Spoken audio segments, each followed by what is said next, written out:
Week 4 of the college football season is in the books. It's time to talk draft scenarios. Cam Ward, Washington quarterback, sounds like a perfect fit for the Minnesota Vikings, and we'll tell you why next on the Locked On NFL Draft Podcast. You are Locked On NFL Draft, your daily podcast covering the NFL Draft. Part of the Locked On Podcast Network, your team every day.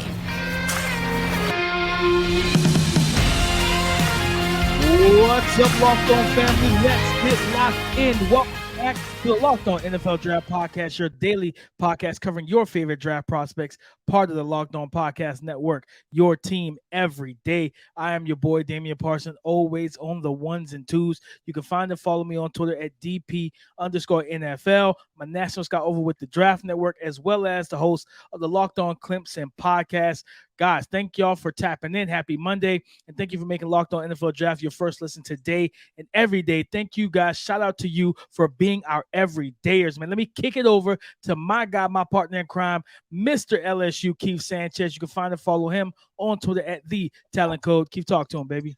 What's up, Locked On family? This is Keith Sanchez, Senior Draft Analyst with the Draft Network, man. 2019 National Champ with those LSU Tigers, man. But you know why we're here, right? Myself, Damian Parsons, we're here to bring you that championship level content surrounding the NFL Draft 24/7, 365, man. This is the dynamic duo to tap into everything NFL draft, whether that's from a college perspective or NFL perspective. We cover it all over here, man. But DP, man, we just wrapped up week 4 of college football, man. So you know what this means. It's Monday. It's Monday. And Monday we should be in a routine of what? We're going to give you draft scenarios. We're going to give you stock up, stock down, and we're going to play coach. We're jumping into the locker room and we're handing out game balls. So DP, before we get started with the draft scenarios of the players who played well and what teams we think should be pursuing them, let's get into this title sponsor first.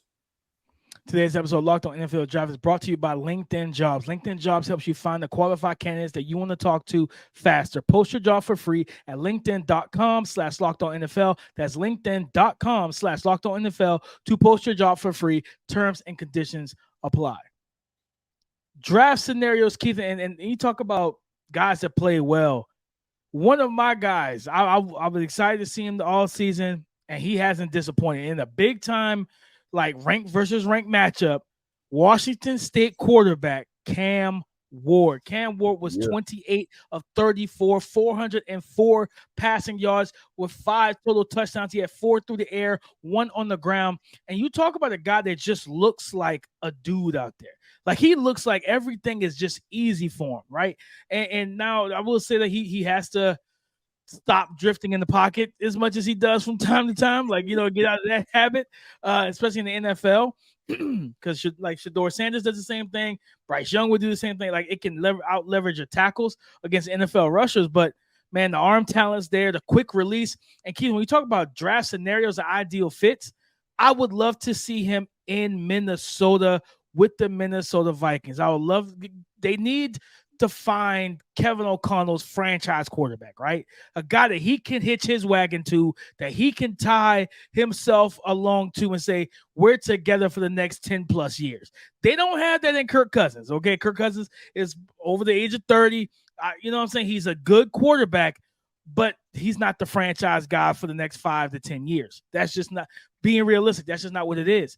So when I look at Cam Ward, and just looking at his season, Keith, 106 completions off of 142 attempts, almost 1,400 yards through 4 games, 75% completion, 13 touchdowns, 0 interceptions. He's only been sacked 8 times in 4 games, so that's an equivalent of 2 sacks per game. Now, 7 of those sacks have came in the last 2 weeks, or came in the first 2 weeks, I'm sorry. And then you look at this just rushing ability. He's not getting you a bunch of yards, but he's still a threat with his legs because he has 3 rushing touchdowns. So I think putting him in that offense, that kind of was that Sean McVay style offense Kevin O'Connell came from, with Justin Jefferson, Jordan Addison, TJ Hockenson, a guy that can get the ball out quick, but also extend plays and make plays off script, off schedule. I love this fit for him if he was to become a Minnesota Viking. Yeah, I never thought of those two going together, but I actually think it is a good marriage because I think, too, that Kirk Cousins is, he's a solid to plus level quarterback, right? Like I never knock Kirk Cousins and say he's not good, right? But I think transitioning away from Kirk, right, will happen in some point in the next couple of years just because he's an older quarterback. And the upside with Cam Ward's ability to run the football and make those off-script plays, I think it'll be really fun for this offense because even just those broken plays, right? And now you're talking about the scramble drill with Justin Jefferson and Jordan Addison. Like that's good luck, right? You can't guard the regular play, so good luck trying to guard a scramble drill, DP. And I really like that because when I watch Cam Ward, I see a guy that, one, he's confident in his ability to play quarterback, right? And two, he makes those NFL throws that's not open that you have to understand that my wide receiver still has a high percentage chance of coming down with this ball. For instance, he made a throw yesterday, DP, where the DB was covering the wide receiver. They're on a vertical route. The DB was covering the wide receiver, but the DB's back was turned, right? And he still just, you're like, you know what? I'm going to go ahead and just fit this football in there. And it was a completion. They moved the ball and it was a big time throw. And so you're starting to see him get more comfortable. And obviously, this is a guy that was a transfer.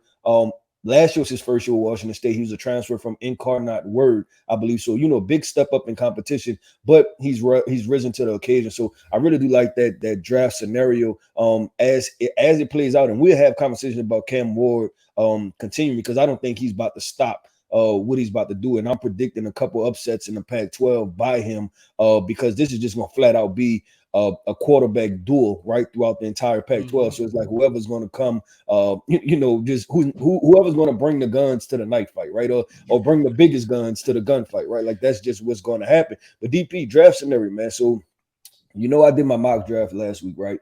And, we went over it a little bit. And so I'm like, okay, what draft scenario, draft radar should I go with? And Ja'Tavion Sanders, he balled out again, right? So he played well in the Alabama game, and then this week he went 5 receptions, 110 yards, 22 yards per catch. We're talking about a tight end, DP. It's slowly looking like he's the number one option in this offense, right? He's dominating the middle of the field. And I thought about it, and I said, you know what? You know who dominates the middle of the field and is the number one option for offense? Travis Kelce with the Kansas City Chiefs. So I was like, you know what, DP, and I know you talked about Kansas City doing this last year, right? Drafting a tight end, potentially like a Dalton Kincaid or, somebody like that at the back end of the first round. I said that the Kansas City Chiefs should go ahead and draft Ja'Tavion Sanders at the, potentially at the back of the first round, start working on that transition or just even if it's a 2 tight end set, this can be really dangerous, right? Because we've seen the Kansas City Chiefs time and time again try to put 2 tight ends on the field, but it's levels to this, right? And it's simply put that it's Travis Kelce, and then it's a steep fall down to the second tight end, right? And I think if you put Ja'Tavion Sanders in there, I think it's dangerous. And I'm always a proponent, DP, of a young, talented guy going into a meeting room, into an offense with a savvy veteran, you know what I'm saying? That's like potential Hall of Fame, so he can kind of teach him the ropes. Like I'm always an advocate for that. Like give those guys somebody to groom. And I think Ja'Tavion Sanders with Travis Kelce, I think that would just take off. And you're talking about to the moon for the next 10 years. Keith, I like that. I like that. The NFL won't like that, but I like it. You know what I'm saying? The NFL is absolutely not going to like that.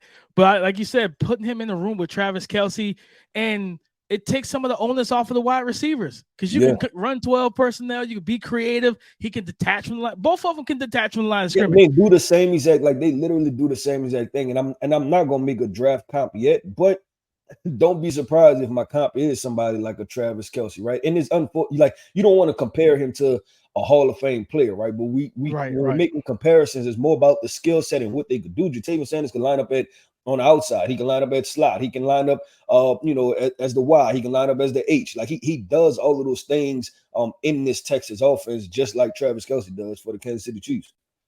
Keith, real quick, I want to, I talked about him about 2 weeks ago. I'm gonna bring him back up for draft scenarios. Xavier Legette coming off a game against Mississippi State, 189, 2 touchdowns. He's averaging 21 yards per catch this season, Keith. 6'3", 227, and the slant. The play for those watching on YouTube, This picture was from his touchdown where he caught a slant from Spencer Rattler and took it to the house. I'm talking splitting DBs that's down the field and outrunning guys. So when I think about, man, what would be a great situation for him? Where could he go? And I was like, man, I would absolutely love to see him in Buffalo with Josh Allen, Stephon Diggs. You know what I'm saying? I know they got Gabe Davis and Khalil Shakir. I get it, right? He's probably, I mean, heck, if he keeps this up and he goes and tears up the combine, he might work himself into the back end of the first round. Right. You know what I mean? And I would have no bones about that, Keith. But for me, I'm like, you put him and his, like, watch him against Georgia, right? That was a kind of a litmus test. That was the only game he didn't have 100 yards. And if it wasn't for the rain and the pressure that was on Spencer Rattler, he would have gotten 100 yards. Mm-hmm. He caught 7 for 71. He actually stood out to me when I watched. Like, he didn't dominate. Exactly. But I feel like, okay, this is the guy that DP was talking about, and this guy's pretty good, right? Like, he's very good, Keith. And for a big guy that speed, he pushed those guys vertical. So I'm sit down and snap off comeback routes, different things like that. I wanted to just give him some love real quick. I think Xavier Legette going to Buffalo would be just another way to help elevate Josh Allen and that passing game even more. Yeah, I agree with DP. Let's keep this thing on, man. It is Monday morning, so we're bringing the fight, man. We're wrapping up draft scenarios. Where are we headed? We're headed to stock up, stock down. Whose stock is up when it comes to the Locked On NFL Draft Duo, and whose stock is trending down, man? And some people had disappointing performances, right? And so we're going to keep this thing, like we said, man, this list is fluid, right? So we're trying to go through this draft process, walk through this week by week, man. So coming up next, man, we're going through stock up, stock down this week's biggest performers who performed well. And it doesn't have to be based off of statistics, right? It's watching the film, it's watching the games, like, man, who really stood out. So coming up next, man, stock up, stock down. These days, every new potential hire can feel like a high-stakes wager for your small business. You want to be 100% certain that you have access to the best qualified candidates available. That's why you have to check out LinkedIn Jobs. LinkedIn Jobs helps you find the right people for your team faster and for free. Guys, it's easy. Just create a free job post on LinkedIn Jobs, add the purple hashtag hiring frame to your profile to spread the word that you're hiring. Then you have simple tools at your disposal, like screening questions that make it easy to focus on candidates with just the right skill set and experience so you can quickly prioritize who you like to interview and or hire. It's why small businesses rate LinkedIn Jobs #1 in delivering quality hires versus leading competitors. So LinkedIn Jobs helps you find the qualified candidates that you want to talk to faster. Post your job for free at linkedin.com/LockedOnNFL. That's linkedin.com/LockedOnNFL to post your job for free. Terms and conditions apply. The stock market is back open. We know it opens up every day, but especially on the Locked On NFL Draft podcast, it opens up every Monday morning. And Keith, when you think about stock up, stock down, whose stock moved for you after week 4? Yeah, so I have two guys. I'm gonna start with the first one, and guy in your neck of the woods, DP, and it's safety Andrew Makuba, right? And the reason is that the statistics are not going to go crazy, but he missed the past 2 weeks. I believe. I think he got hurt in the Duke game, right? And I think this was his first game back.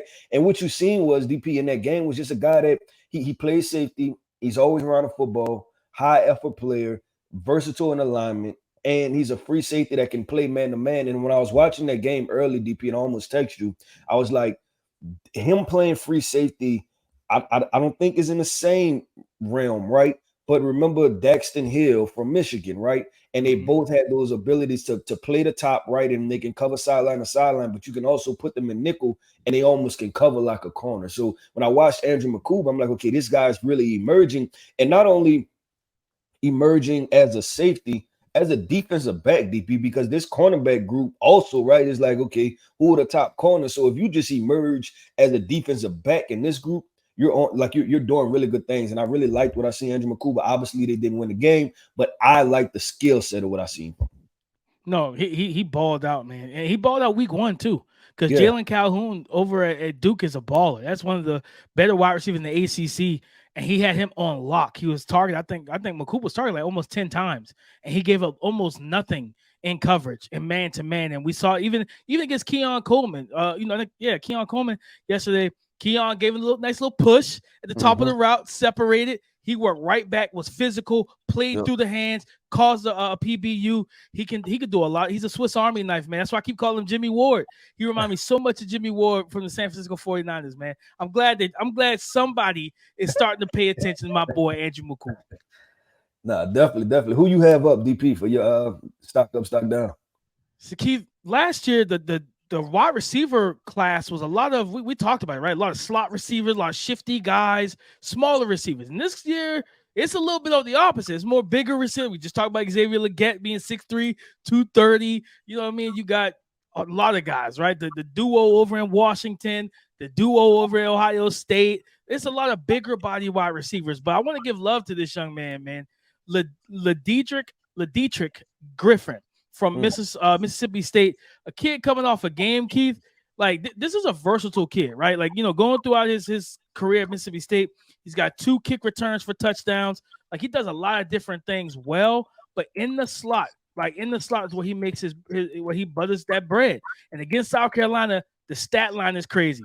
7 receptions, 256 receiving yards, 36.6 on average, and a touchdown. His quickness, he's quick twitch. He's got some explosiveness to him. He tracks the ball well. He's tough, even for a smaller receiver, right? So you think about the Zay Flowers, you think about the Calvin Austins, all these smaller receivers that we've seen.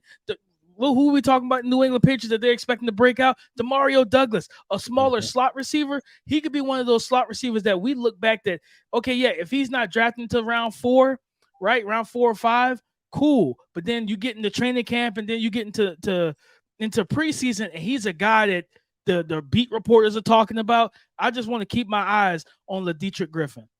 Yeah, DP, I like that because that's a real name pool, right? And that's why we say stock up, stock down. This isn't necessarily talking about who's first round and, you know, like just are they moving up a little bit or just looking at the bigger names, right? This whole purpose of this intent, right, is man, we're talking about some of these draft prospects that are going to make some NFL teams that nobody's talking about right now who are elevating their draft stock. With DP, I'm gonna keep this thing going. I said, we're not talking about, I'm talking about first round conversation, DP. And I have to bring it back to LSU and Malik Neighbors because DP, after you torch a team for 230, right? After you go for 230, 13 receptions, 230, and 2 touchdowns, right? You would think that, hey, we're going to double this guy. You're not beating us, right? Somebody else on that team is going to beat us. And yesterday, DP, he mildly went for 8 receptions, 130 yards, and 2 touchdowns. It's like, what are we doing at this point, right? And the conversation is not, oh, Malik Neighbors' draft stock is up. It's how high can this go, right? Like that's starting to be my conversation, right? And we talk about the stock market, right? You buy some Apple stock, some Microsoft stock, right? If it's a good company, you keep investing, right? And I'm going to continue to invest into this Malik Neighbors stock, DP, because he is rolling right now, and he's putting his name in the conversation of who is wide receiver 2.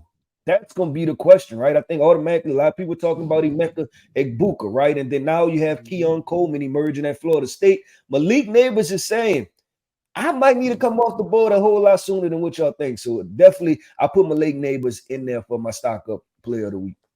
Man, listen, the way he's balling, Keith, I'm not going to lie to you. He's my wide receiver too right now. Like he's balling out of control right now. And the way he moves, and I love Keon Coleman, love Emeka Egbuka, but that's why they say the games must be played, because Emeka Egbuka was wide receiver 2 for me during the summer. I was like, man, this kid has so much potential, which he balled out, you know, Saturday night versus Notre Dame, especially when Marvin Harrison injured his ankle. But still, what Malik Neighbors is doing is what we wanted Keyshawn Boutte to do last year. You know what I mean? So the speed, the explosiveness, the toughness, the physicality, all that, Keith. But Keith, we gotta, you know, if we talk about the highs, we gotta bring it down to the lows, man. My stock down person, a player of the week right now is DJ Uiagalelei from Oregon State against Cam Ward, right? You got Cam Ward sitting on the other sideline. Granted, it was a close game, 35-38, but the offense was balanced, right? 39 rush attempts to 34 pass attempts, but he only completed 17 of 34, 198 yards, less than 6 yards per attempt, per completion, 1 touchdown, 1 interception. And it was just tough, Keith. Like, I didn't like what I saw from him. You know what I mean? Like he just didn't look comfortable.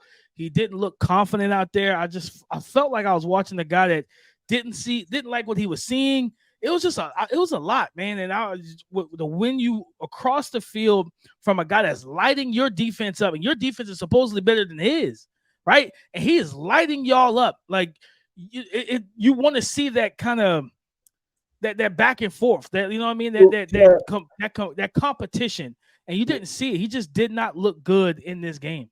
I would ask you this, so that would be my question, DP. In a vacuum, right? Like, let's say if Cam Ward played bad, I don't say also, or let's say he didn't play that well, right?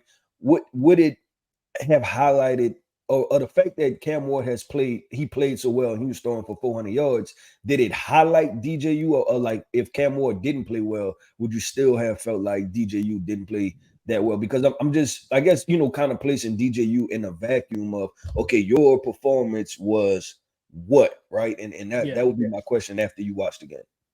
Yeah, I felt like, of course, with Cam throwing for 400 across the field from him, it absolutely threw a spotlight on DJU. Yeah. Like, all right, what's going on here? Like, you know what I mean? But I think I would say if Cam even played just average and they still won that game, you look at DJU like, you didn't make the plays to win us this game, right? Okay. There was throws left on the field, different things like that. He struggled with pressure again. I think when he was pressured, I looked at the numbers this morning.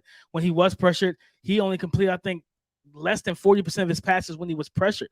So it's like just still his feet getting stuck in the mud and different things like that. So just for this week, because he's played pretty well for the most part of this season, but in a big time game, in a big time moment, you wanted to see him rise to the occasion, and he just did not. Yeah, I'm with you. And that's why I asked the question, right? Because it's important that we add context to everything we do, because we do more, and because we wouldn't do it any justice, right? If we would just box score, Scout. Box score scouting or box score evaluating. You have to cut the film on, because you have to understand the moments and the context, everything that goes on. So DP, I appreciate that. That conversation and answering that question from DP. It's time to go be coach, right? Coach DP, Coach K, right? Coming up next, man, we get into the game ball segment. We are handing out game balls to the top performers from week 4 of college football. Need groceries for the week, but you don't have time to go to the store yourself? Try grocery delivery from DoorDash. You'll get everything you want delivered when you need it right at your front door. Okay, with thousands of grocery stores to choose from, you'll find the best in your neighborhood while boosting your local economy with each and every single order.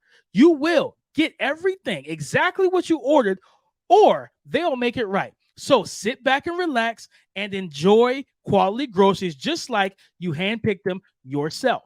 All right. And guys, it's easy. It's easy to have easy substitutions right in the app. There's customer service is best in class.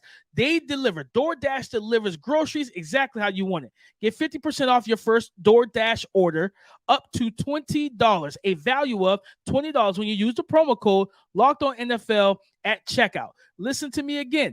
Get 50% off your first DoorDash order, up to a $20 value when you use the promo code LOCKEDONNFL at checkout.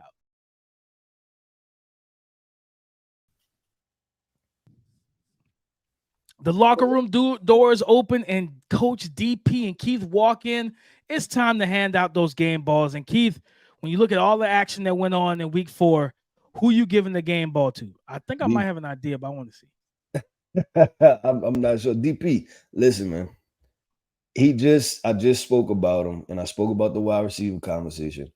I'm handing it to Keon Coleman from Florida State. I'm giving it to him. Like he listen, at the end of the day, we're talking about one-on-one jump balls. I'm better than you, right? And it was not no crazy performance. Right? I think he went 5 receptions for 86 yards, but it was 2 pivotal touchdowns, right? Because I think his first touchdown was the touchdown for Florida State to kind of get that offense going. And this is what he's showing, DP, because the start of that game for Florida State reminded me of the start of the LSU game, because remember, Florida State started off really slow. I think they were losing that game also. And then what was it? It was a big Keon Coleman play that came, right? And I think it was the same exact thing in this game. And so it's more so just being the engine starter and then being Jordan Travis' go-to guy, right? And why you get the game ball is because in that overtime, it's me versus you. And I'm going to get the football, and I'm coming down with it, and I'm gonna make the difference, right? So I gave the ball to Keon Coleman because I thought that when the moment was biggest, he's showing that I am a number one wide receiver. Like, I am your go-to guy. And it's crazy, right? Because we're talking about him transferring there and Johnny Wilson already being there. But it seems like that connection is emerging of Jordan Travis saying, I'm going to just throw the football around you and you're going to come down with it. So I have to give my game ball to Florida State wide receiver Keon Coleman. Nah, that's exactly what I expected. And it's just due. Like, because that was the game-winning catch. You know what I'm saying? That was the game. That was the actual definition of the game ball. That was the game-winning play for that offense in overtime, and it was an outstanding grab. You know what I mean? Now, caveat, if that was Nate Wiggins, he wouldn't have caught that pass because he couldn't catch on Nate Wiggins all day. But, you know what I mean? That was just the leaping ability, the body control. It was crazy because when I watched it and I was like, I saw Jordan Travis rear back, I was like, he going to Keon. I know he's going to Keon. And because the last player, the last offensive drive, Nate Wiggins got hurt, and they put the young kid Lucas on him. I was like, nope, like you gotta keep a safety back. Like Wes Goodman said, "Nah, we're gonna run one." Okay, that's fine, do your thing. And then when I saw the ball approach, I was like, all right, he's phased. He's trying to do chest to chest. He's trying to be on top of the route. And I saw Keon levitate. I said, "Oh, this is over. Like, this is a grab." I was like, "Nah, this is a grab." Yeah, it was a good game. I would say that it was a good game because a lot of people were predicting a blowout. Florida State to blow Clemson out, but I appreciated, that it was a close game, right? Like in that they had Clemson the ebbs and flows. They definitely should have. Like, you get a kicker that's like working with Wall Street. Yeah, it was great. And you know what the quote was, DP? I was watching on ESPN, and Dabo said this. He was telling the announcers, right? Just pregame, during the week and stuff. They talked to the TV announcers to give them background and stuff. And he said, this is either going to go really good or this is going to go really bad. That's what he said about the kick. And I was like, damn. And they were talking about it as a plus because, he was making the field goals early in the game and then the one to win the game. The one chip shot, 29 yards. 29 yards. And he shanked it to the right. Dear God. My game ball, Keith, it's – man, I went off on that whole situation on the instant reaction when I live streamed on Saturday because it annoyed the life out of me. But I got to go back to who I talked about in the first segment, man. That's Cam Ward. You know what I mean? Like I said, in that big time matchup against a really good defense, a team that also does a lot of time possession and ball control, right? Like they ran the ball almost 40 times for well over 200 yards. I think they ran the ball for 242. Yeah, 39 attempts for 242. They had two runners. They had two runners that were really like the big deal for them. Deshaun Fenwick and Damian Martinez. But Cam Ward he had a look in his eyes during that game, Keith, where it was like, we're not losing. I'm not going to let that happen to us. And like I said, 28 to 34, 404 passing yards, 4 passing touchdowns, 1 on the ground, and the ability to just do what he's able to do. Throw, go into his left, square his shoulders, get the ball out, move, on the move, feet not set, the quick flick of the wrist, the unique throwing motion. He was a baller, man. Because we got a couple minutes before we have to wrap. DP, I want to ask you, Cam Ward, what are you seeing? Are you seeing first round talent? Are you seeing top 15 talent? Are you seeing, man, I probably feel better or more comfortable taking this guy in the second round? Are you seeing like elite level tools? Like what?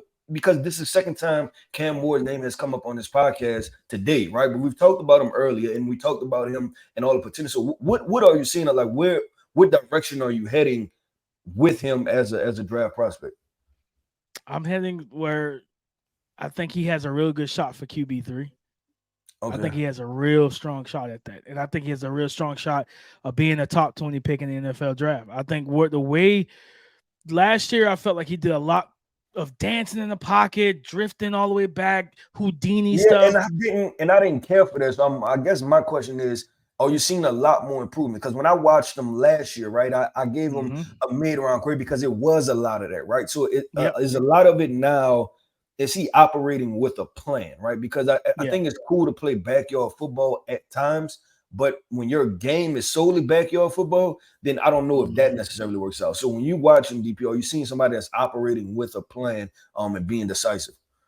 I think so, Keith. I see a guy that to me, he's playing with a little bit more control than he did last year. I think he's seeing the field better. He's seeing and reading coverage defenders' leverage better to get the ball over and around guys and dropping it right in the bucket, different things like that. And of course, Oregon, you got USC in the Pac-12, Washington. He's going to get into some matchups where a 405 touchdown game is exactly what you're going to need for real. You know what I mean? To knock off a Caleb Williams, a Bo Nix, a Michael Penix and stuff like that. But I think he's playing with more confidence, more control, and more ownership in this offense. Of course, it's year 2, so you expect those things. And, man, he just looks like somebody that, all right, I think he's got the arms talent. He's got the mobility and athleticism.